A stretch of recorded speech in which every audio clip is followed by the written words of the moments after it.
Well, have you come to your senses? You saw that my body was at its limit. So, you deliberately channeled your power into me, knowing that it would destroy my shell from within. Such power. Such keen battle instincts. So you must be... Skirk, Sertologi's disciple. How long has it been? How long has he been away from Tevat? Hundreds of years. Hundreds? Sorry, it's a lot to take in. I should introduce myself. I am Ch.1, a friend of your master and one of his followers. This is the first time I've heard your name, Skirk. But hundreds of years ago, I knew you existed. And I knew you would come here. Hundreds of years ago? Sounds like you and Master have quite the history. Care to tell us about it? Of course. Might as well take advantage of a clear head while I can. The story starts a long, long time ago. I was born into a noble family in Conria. As the eldest son, I was set to inherit our title. But I contracted an incurable illness as a child, and everyone gave up on me. I trained the sword harder than anyone else, defeated all of my peers. But it was all in vain. When other people looked at me, all I saw in their eyes was pity or a strange glee in my misfortune. Even my parents were just waiting for me to die. Over time, my heart hardened, and I became aimless. That was the point where I met your master, Sertologi. We were similar in age, but different in background. He was born in prison, the son of criminals who had been sentenced to death. He spent his childhood wandering the streets, facing more criticism than the literary works in the Universitas Magistrorum. Yet, he always wore a smile on his face, as if kindness and malice were one and the same, and he could not see the difference. I still remember what he said to me when we first met. You need to fight to survive. Even if it's a losing battle, it should light a fire under you. How can you sit back like this and go down without a fight? That does sound like something he would say. He was the first to acknowledge that I was worth something, and he inspired me to keep going. When we sparred together, it was the first time I'd actually felt the thrill of combat. When I was 10, he stole forbidden research materials and managed to cure my illness. It was like there was nothing in this world he couldn't accomplish. When it came to the human form, he was always intent on pushing the boundaries of possibility. But somewhere along the way, I fell behind. My talents were nothing compared to his, and at some point, I realized he had pulled so far ahead, I was too embarrassed to even ask him to spar. After his grand endeavor was successful, he sought me out and said to me, "This planet no longer holds anything of interest to me, so I'm leaving. But first, I have an offer. I can use a power I have just refined to break the curse of immortality for you." Your death was once what we worked so hard to prevent. But the immortality you now face is a different kind of pain altogether. I'll pass. Immortality doesn't sound so bad to me. Since I can't die, it means I have an infinite amount of time to get stronger. Maybe I'll finally catch up to you one day. And we can spar like we used to. Are you sure? I cannot say when I will return. Your body, or rather, your soul, might not be able to withstand this curse. All I can do is try. After all, a wise man once told me, people need to fight for their own survival. Wise indeed. Nevertheless, if you grow weary of the pain of immortality, and wish to experience a good sparring match before you wither away, seek out my disciple. Disciple? Never thought I'd hear that word coming from you. Nor I, but Vedifenir said I was destined to find a disciple out there in the universe, and bring her to Tibet. You know as well as I, Vedifenir's prophecies are never wrong. Well, now I'm curious about who this disciple of yours will be.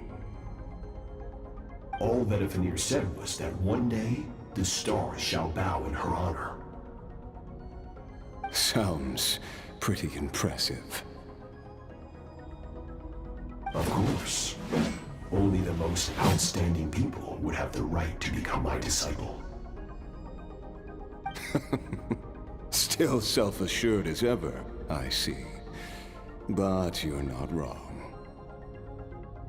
I'll be leaving then. Oh, and if you were serious about getting stronger, I left you a little gift in the primordial sea. As I've said before, walk whatever path you want. Freedom means even the wicked get to make their own choices.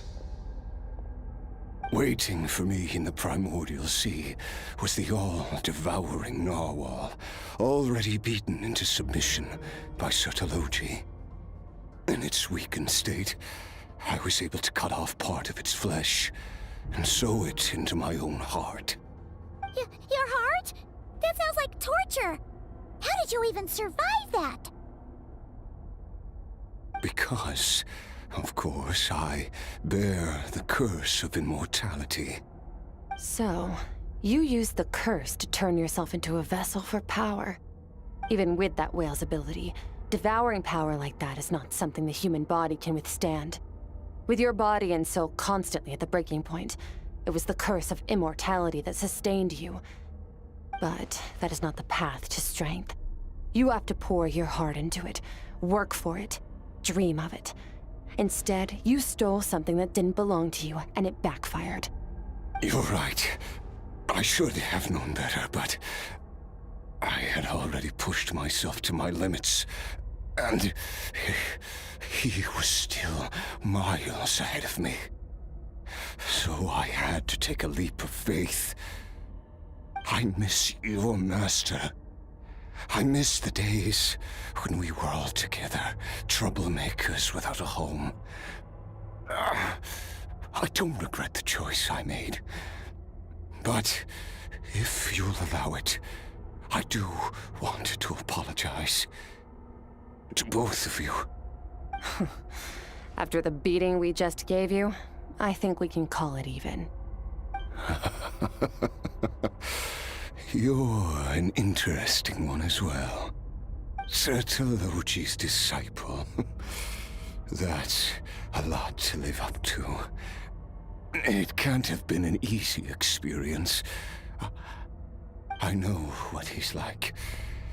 He rules with an iron fist, using despair and fear to force you to catch up to him, all the while standing ever out of reach.